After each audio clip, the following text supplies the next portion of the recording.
Hello there, come back to the session 3 in our manual Kubernetes cluster creation. So let me share the screen. So I think now our control plane is up. So it is time to add our first worker node. Let me launch again EC2 instance, right? CTL Ubuntu 24, 20.04, select that. Again, T2 medium, right? Actually, worker nodes must be a higher configuration, right? Because that's where the load is taking place. So in a production cluster, we should our priority, I mean, resource-wise, configuration-wise, the worker nodes must have higher configuration in terms of processing power, in terms of memory power, right? Should have higher configuration than the control plane or the master node, right? But in this case, since we are learning environment, we are creating a learning environment, it's okay to have a T2 medium, right? That is sufficient for us, right? Next, yeah, let's continue, right? And these things are fine. Adding storage, the default. Adding tag. So let's give a name tag here. Name, put a name. And the name, I think, again, I'm going to the top of the document because we have to start from there again, the configuration of the worker node. So this is fine. So let's give this ndwk1. That's going to be our worker node name ndwk1, just to tag it, right? It will appear in the EC2 instance. So security group, let's stay with doesn't matter. You can have a separate group for this, right? Review and launch. So no need to have 6443 here because this is just worker node, because master node we open it up the 6443 because incoming traffic is taken to the master node in that port, right? And we need to let's have a choose existing key pair. Yeah, either we can use we use a different key pair, that's fine. So create a new key pair, right? And let's say this one worker, right? WK1, right? Worker node 1 key, right? That's okay, right? So we download the CPR, right? And launch the instance. Okay, so we can connect to that one. That's okay. Right, so let's get the IP address of this. So now I think, yeah, I should have both instances, right? Instance 2, this is one. The tag name is here, tag name is there. So let me get the IP address of the second one, public IP, and this one, right? Yeah, so let's go to mobile system and let's have a new session for that. SSH name for Ubuntu, right? And our key is WK1, right? So let's connect.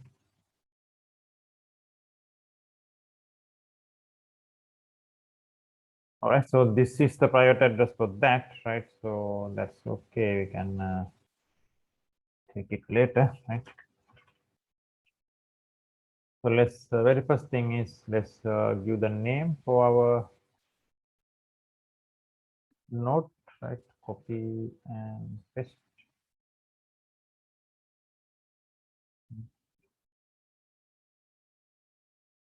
So let's reconnect.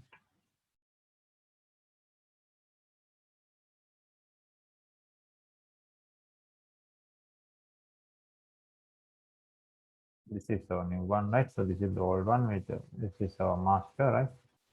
And so let's connect that one.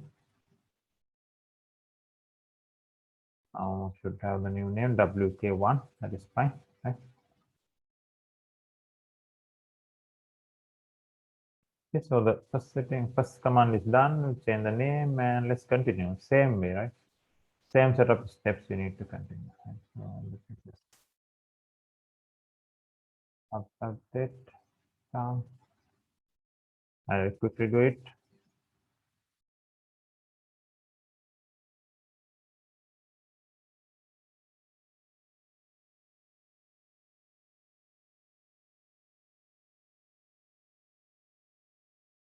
Same steps I'm following like earlier I did for control plane, right? So let's continue here, right? And add in the key.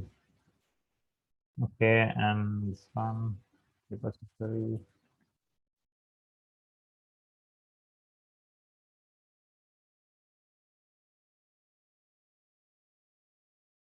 Okay, we are done. Then let's update.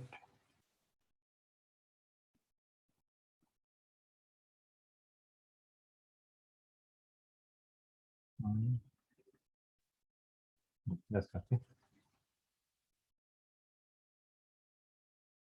Installing kube admin, and again, no need to have kube admin here because this is not admin, not a master, but it's okay. Just run the command, right? Uh,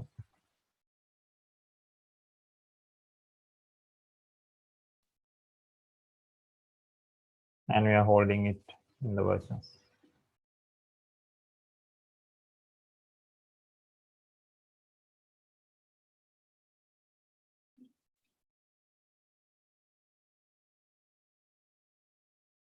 Yeah, so that is done, and this is any, there are no errors, no need to check this even, like doesn't matter. Run that, right?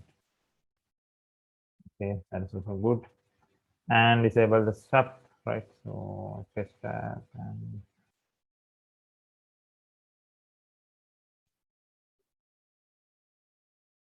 sudo step for say.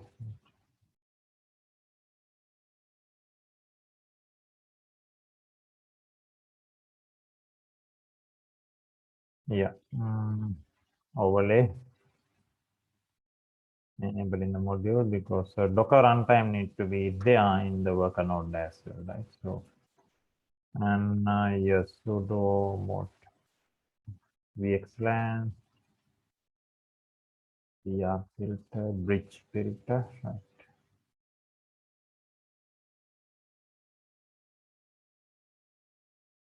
Right, so the parameters, right? And let's do it.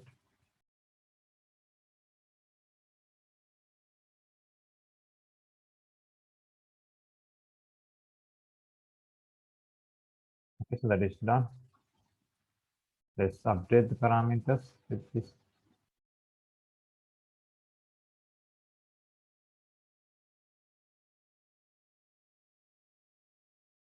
All right, so I think we are good up to that place.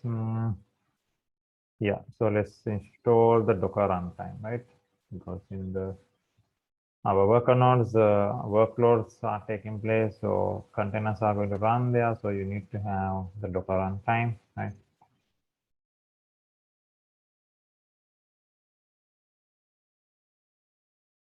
We will update and let's again certificates.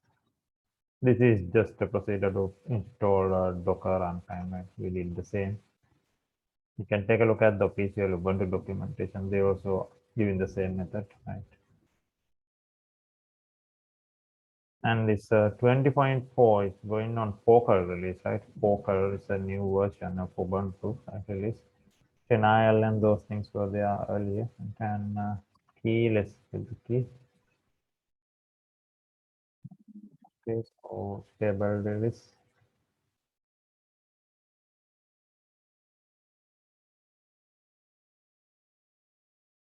Yeah, and we do update to update those info.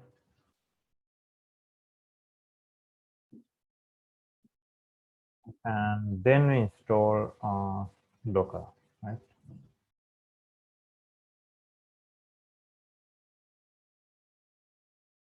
Okay, so now Docker is getting installed there. Yeah, let's create this directory as per the best practice, right? Let it complete.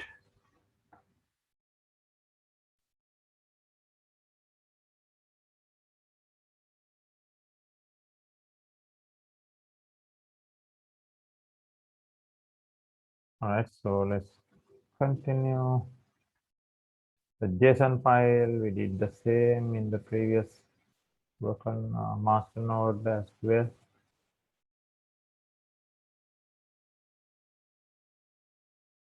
Yes, we are done. And enable, reload the Docker and enable it. Just to refresh what we have done. Enable this Docker.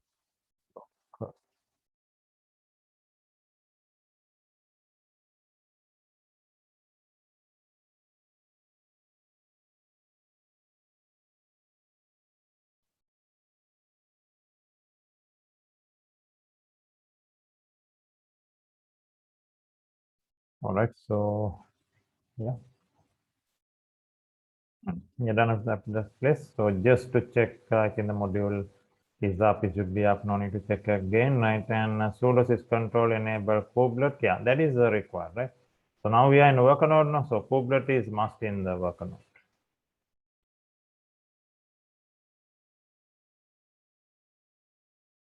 Kubelet is must in the worker node, so therefore we have enabled it. And yeah, so this is not necessary on worker node because no need to pull these APIs handle in the worker node, right? I think continue below steps a control plan. You can see continue below steps only in the control plan, right? So that's why.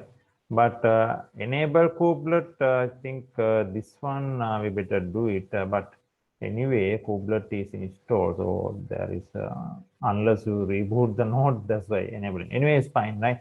So this kubelet enabling, you can do it in the worker node as well. That's okay, right? The master node kubelet is not necessary actually, but it's okay, right? Yeah, so we are done now, right? So I have given this, given the line steps only in the control plane, that is in the master node, and so no need to pull this. So let's get the IP address of the worker node, and what we can do, we can tell the worker node you have to point, you have to look for the master node. So therefore, in the worker node etc host, right? The worker node etc host, we better give the IP address of what? IP address of my master node, right? So let's get to our terminal. I think we have it, right? Vi sudo, right? Just to view, no need to have sudo, but that's okay. etc hosts. So this address, right? So this is my master, right? So I'm telling my worker node uh, to look for this master. Vi DC host, because since we are not using DNS for this routing, so I'm just informing in etc host file, right? Again, it will not a must, but it's a best practice, right? Because you can see earlier it has the keys, right? It generated the keys, right? So in using the keys, it can identify where the master is, but the IP address was there with the name. This is the best practice. So let me save that. So I'm inputting that line, putting that line in my etc host of the worker node, right? Okay, right. So now it is done.